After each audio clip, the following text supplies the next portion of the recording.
എന്തെങ്കിലും സംഭവിച്ചു കഴിഞ്ഞാൽ പൂർവാധികം ശക്തിയോടെ തിരിച്ചടിക്കുമെന്ന് ഇസ്രായേൽ പ്രധാനമന്ത്രി ബെഞ്ചമിൻ നെതന്യാഹുവും പറയുന്നു. അപ്പോൾ ഇത്തരത്തിലുള്ള ഒരു സിറ്റുവേഷൻ നിൽക്കുമ്പോൾ, അതായത് ഒരു അഗ്നിപർവ്വതം പോലെയാണ്. പുറമേയെല്ലാം ശാന്തമാണെന്ന് തോന്നുമ്പോഴും ഏത് സമയവും ഇത് തിളച്ചു പുറത്തേക്ക് വരാവുന്ന ഒരു അവസ്ഥ. മാത്രവുമല്ല, ഇത് 2 മാസത്തേക്കുള്ള ഒരു കരാർ മാത്രമാണ്. എങ്ങനെ കാണുന്നു അതിനെ? അതല്ല ഇപ്പൊ പറഞ്ഞ പോലെ എന്തുകൊണ്ട് അമേരിക്ക ഇസ്രായേലിനെ അറ്റാക്ക് ചെയ്യാൻ അല്ലെങ്കിൽ സ്വന്തമായിട്ട് ഡിഫെൻഡ് ചെയ്യാനുള്ള അവകാശം ഉണ്ടെന്ന് പറയുന്നു എന്ന് വെച്ച് കഴിഞ്ഞാൽ പലപ്പോഴും ഹെസ്ബുള്ളയും ഹമാസും നമ്മൾ നോക്കിക്കഴിഞ്ഞ് കഴിഞ്ഞാൽ സിവിലിയൻസിനിടയിൽ നിന്നുകൊണ്ട് അറ്റാക്ക് ചെയ്യുന്ന ഒരു രീതി അവർക്കുണ്ട്. ഇപ്പൊ ഈ പറയുന്ന സിവിലിയൻസ് തിരിച്ചു വന്നോട്ടെ അല്ലെങ്കിൽ അവിടെ ഉള്ളവർ തിരിച്ചു പൊക്കോട്ടെ എന്ന് പറയുമ്പോൾ അതിനിടയിൽ ഹെസ്ബുള്ളയുടെ ആളുകളുണ്ടോ ഇല്ലയോ എന്നുള്ളത് ഉറപ്പുവരുത്താൻ ഒരിക്കലും ഇസ്രായേലിനും അമേരിക്കയ്ക്കോ കഴിയില്ല. അതുകൊണ്ട് തന്നെ തിരിച്ചൊരു അറ്റാക്ക് ഉണ്ടായേക്കും. ഈ ഒരു മണിക്കൂർ മുന്നേ തന്നെ ഒരു ബ്രീച്ച് ഉണ്ടായതായിട്ട് അറിയുകയും ചെയ്യുന്നു. നേരത്തെ ഇരു കൂട്ടരും സൂചിപ്പിച്ച പോലെ തന്നെ ഈ സീസ് ഫയറിന്റെ ഡേറ്റ് എടുത്ത് നോക്കി. കാരണം സീസ് ഫയർ പ്രഖ്യാപിച്ച 60 ദിവസത്തേക്കാണ്.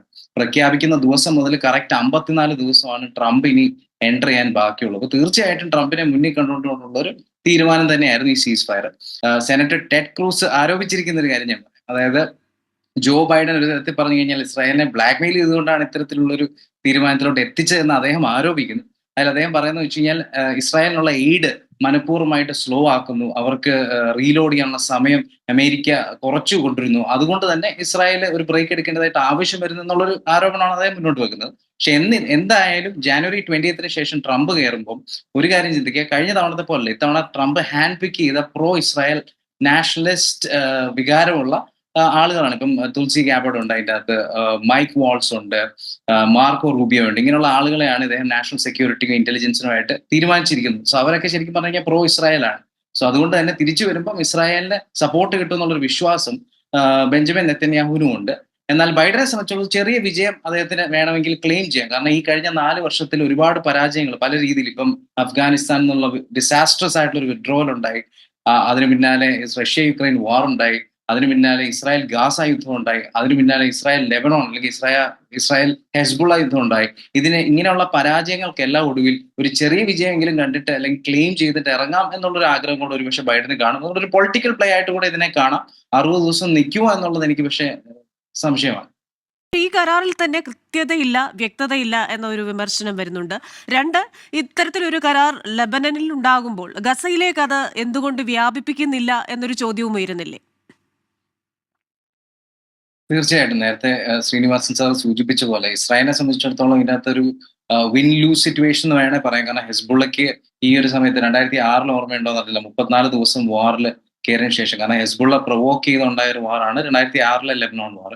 അന്ന് 34 ദിവസം വേണ്ടെന്ന് വെച്ച് ഇസ്രായേൽ പുറത്തു വരുമ്പോൾ ഇസ്രായേലിന്റെ ഉള്ളിലുള്ള നാഷണലിസ്റ്റിക് എലമെന്റ്സും അവിടുത്തെ മിനിസ്റ്റേഴ്സും ജനങ്ങളും ഉൾപ്പെടെ പറഞ്ഞൊരു കാര്യം, ഹെസ്ബുള്ളയെ മൊത്തത്തിൽ തീർക്കാൻ കിട്ടിയൊരു അവസരമാണ്, നമ്മൾ ഇറങ്ങി പോരരുതായിരുന്നു എന്നുള്ളതാണ്. അപ്പൊ ഇത്തവണ അതേ ഒരു ആശയമാണ് അവിടുത്തെ പല അൾട്രാ നാഷണലിസ്റ്റിക് വ്യൂ ഉള്ള മിനിസ്റ്റേഴ്സും പങ്കുവച്ചിരിക്കുന്നത്. കാരണം ഇത്തവണ പല ലീഡേഴ്സിനെയും, ഹസൻ നസ്രല്ല, ഇബ്രാഹിം കുബൈസി, ഇബ്രാഹിം അക്കീൽ, ഇങ്ങനെയുള്ള പല പല ലീഡേഴ്സിനെയും, first in line, second in line, third in line നിൽക്കുന്ന ലീഡേഴ്സിനെയൊക്കെ തകർത്തു. അതുപോലെ അവിടെ മിലിറ്ററി ബേസുകൾ തകർത്തു, വെപ്പൺസ് കുറെ ഇല്ലാതാക്കി. സോ ഇത്രയും വീക്കായിട്ട് നിൽക്കുന്ന സാഹചര്യത്തിൽ എന്തുകൊണ്ട് സീസ് ഫയറിന് അഗ്രി ചെയ്തു എന്നുള്ള ചോദ്യമുണ്ട്. സോ അങ്ങനെ നോക്കുമ്പോൾ വേണമെങ്കിൽ അതിനെ ഒരു നഷ്ടമായിട്ട് ഇസ്രായേലിന് കാണാം.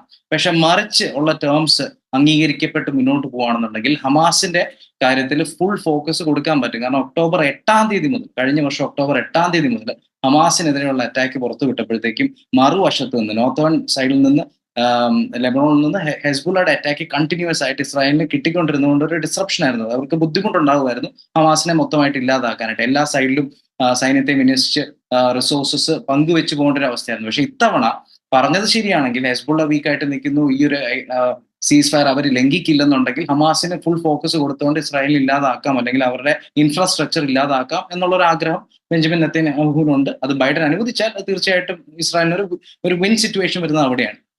രണ്ടാമത്തെ കാര്യം, റഷ്യ യുക്രൈന്റെ കേസിൽ ഒരുപക്ഷെ ഞാൻ വിശ്വസിക്കുന്നത് ട്രംപിന് ഒരു അല്പമെങ്കിലും റഷ്യക്ക് അനുകൂലമായുള്ള രീതിയിൽ ഒരു സൊല്യൂഷൻ കണ്ടെത്താൻ സാധിച്ചേക്കും. പക്ഷെ ഇസ്രായേലിന്റെ കേസിൽ അത് വളരെ ഇൻട്രസ്റ്റിംഗ് ആണ്. കാരണം വെച്ച് കഴിഞ്ഞാൽ നേരത്തെ ഞാൻ തന്നെ സൂചിപ്പിച്ച ഒരു കാര്യമുണ്ട്. അതായത് ഇവരുടെ നാഷണൽ സെക്യൂരിറ്റി ആണെങ്കിലും ഇന്റലിജൻസ് ആണെങ്കിലും മിനിസ്റ്റേഴ്സ് ആണെങ്കിലും പൊതുവെ ട്രംപിന്റെ രീതിയാണെങ്കിലും വളരെ പ്രോ ഇസ്രായേലാണ്. ഇപ്പൊ ജെറുസലേമിലേക്ക് എംബസി മാറ്റിയത് ട്രംപാണ്. ജെറുസലേമിനെ ക്യാപിറ്റലായിട്ട് റെക്കഗ്നൈസ് ചെയ്യാൻ ശ്രമിച്ചത് ട്രംപാണ്. അത് കയറിപ്പിറ്റേ വർഷം തന്നെ അദ്ദേഹം അതൊക്കെ ശ്രമിച്ചു. അങ്ങനെ പ്രോ ഇസ്രായേൽ ആയിട്ട് നിൽക്കുന്ന ഒരാള് ബെഞ്ചമിൻ നെതന്യാഹു പറയുന്ന കാര്യങ്ങൾക്ക് ചെവിക്കൊള്ളാതെ പോകുമെന്ന് എനിക്ക് തോന്നുന്നില്ല.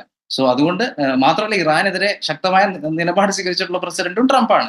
അവർക്കെതിരെ സാങ്ഷൻസ് ഒക്കെ ഇമ്പോസ് ചെയ്ത് അങ്ങനെ സ്വീകരിച്ച ആളാണ്. സോ അങ്ങനെ നോക്കുമ്പോൾ ഇസ്രായേൽ ഗാസ വാറിന് അല്ലെങ്കിൽ ഇസ്രായേലും ഹെസ്ബുള്ള ആയിട്ടുള്ള വാറിന് പെട്ടെന്നൊരു അന്ത്യം ഉണ്ടാവും എന്നുള്ളൊരു ചോദ്യം വളരെ ഇൻട്രസ്റ്റിംഗ് ആണ്. അതിനുള്ള ഉത്തരം ആണ് നമ്മൾ നോക്കേണ്ടത്. ഒരുപക്ഷെ റഷ്യ യുക്രൈൻ ഒരു സൊല്യൂഷൻ കണ്ടേക്കാം. പക്ഷേ ഇതിന്റെ കാര്യത്തിൽ ഇസ്രായേലിന്റെ കാര്യത്തിൽ ട്രംപ് വന്നാലും എത്ര നാൾ നീണ്ടു നിൽക്കും എന്നുള്ളൊരു ചോദ്യമാണ്.